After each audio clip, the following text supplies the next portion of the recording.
Hello and welcome to Investors Hangout. Wish you all a very happy Diwali. This weekly interaction to help you learn and understand savings and investment issues is brought to you by Aditya Birla Sun Life Mutual Fund and Value Research. At Value Research, we often say that your investment decisions should not be seasonal. It should not be dependent upon today's weather, or probably a particular day. But at a time when, Diwali has become all about big spending and mega sales, we thought it's a good idea to remind you that Diwali basically is a festival about creating wealth. So here I am with Dhirendra Kumar, who will tell you how to celebrate Diwali year after year in the way it should be celebrated. Dhirendra, welcome. Thank you. So what do you think should be the first step towards, this plan to create wealth? No, first thing is that, plan to create wealth, and around Diwali and all the sale going on and, everybody luring you into buying something or spending your money. Yeah. I think it is about time to, just remind ourselves what Diwali is. So learn what Diwali is. And in our very traditional way, we basically work towards cleaning our house, making it very welcoming for Lakshmi to come, which is our goddess of prosperity. Yeah. So remember that. It is not about spending. Making sure that you have a tidy, clean home where she'll be welcomed. That's one. Second is that, if it is about prosperity, then I will remind you about all the boring things which we keep saying year after year, month after month, week after week, including in Investor Hangout.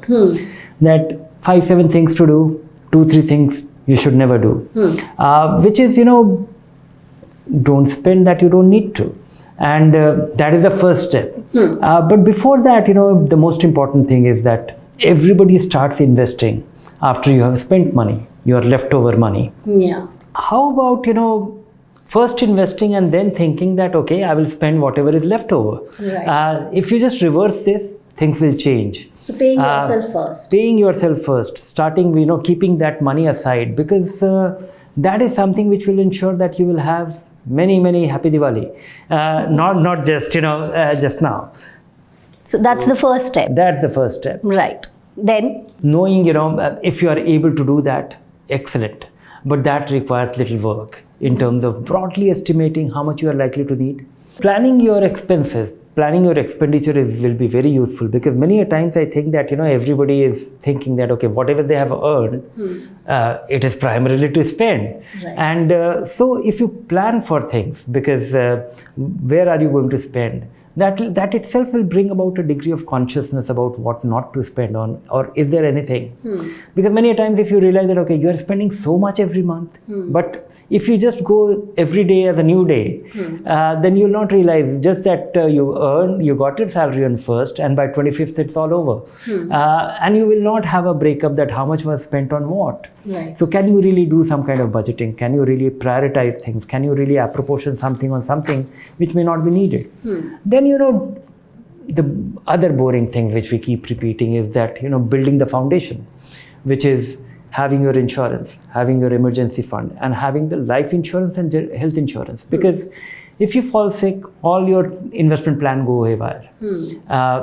And likewise, if you are young, if you have dependents, and if you disappear tomorrow, there is absolutely nothing for anybody to fall back on. And that is the age when the term insurance, the real life insurance, costs very little. Yes. So if you are really bothered about your dependents, your financial dependents, and you should be, then better prepare for it. Talking about insurance, what's your view on ULIPs?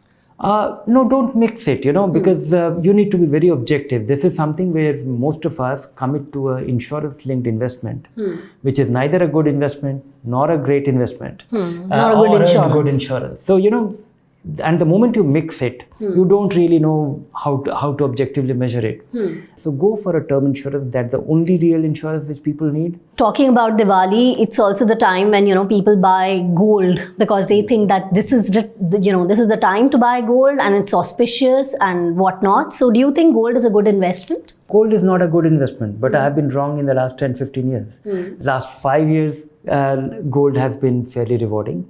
Last 15 years, gold has been very rewarding. In fact, the good time for gold started sometime in 2007. But I have very deep-rooted belief that why gold is not a great investment. The gold appreciation entirely depends on larger demand, higher demand at a future date. If less people if less people fancy gold at a future date, gold will definitely go down in price. Because the entire dependence of gold appreciation is on demand. More people liking it, more people having prosperity and also willing to have it.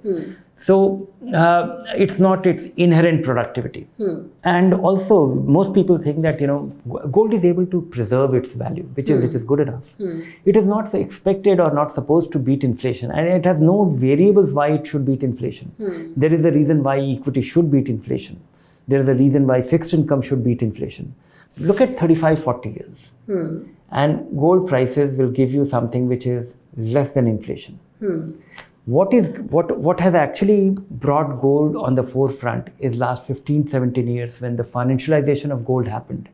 And global uncertainty has become very portable thing. Today we are living in a 24-hour connected world where something happens somewhere and we are actually influenced by that. Right. And that drives the demand for gold in bad times or in times when we are anxious.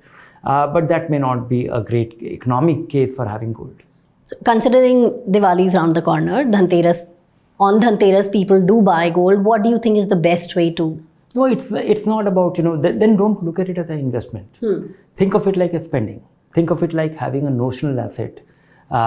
So buy a gold coin, but don't think of it as an investment. Don't think of it as a big ticket spending. Don't think of it as you're acquiring an asset.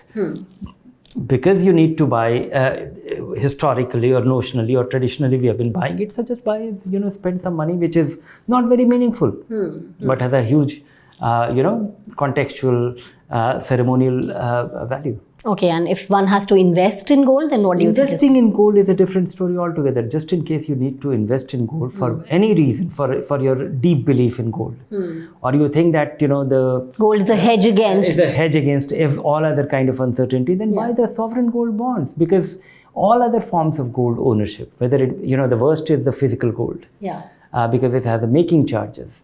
Or I don't know how much do you realize when you want the money and you want to sell it, but getting your money back from that physical gold that's a worst case thing. It has the highest transaction cost. Next comes gold ETF.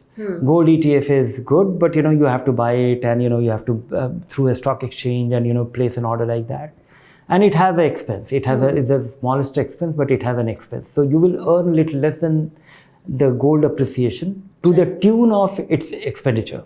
Then comes gold fund, which in turn invests in gold ETFs. So that is easy to buy, but then it has a little higher expense than gold ETFs. Then comes sovereign gold bonds. They are the finest form of gold ownership because you are able to ride the appreciation of gold. It gets you just as much. It has the highest safety. And then you earn 2.5% more. Everything else has expense. This is something where you are guaranteed to earn little more than gold, which is 2.5% annualized. And if you hold it for 8 years, all the appreciation, if you buy a primary issue, hold it till appreciation, all the gains, if there's a gain, you will get as much as the gold appreciation. And all the gains will be tax-free. Okay, so that's about gold. But now for the newbies out there who are watching today's episode and who haven't yet invested anywhere, but considering they listen to our advice and they consider investing, what is the best vehicle to start with for them? Depends, if you're investing for many years, which I guess you will be, then start right now.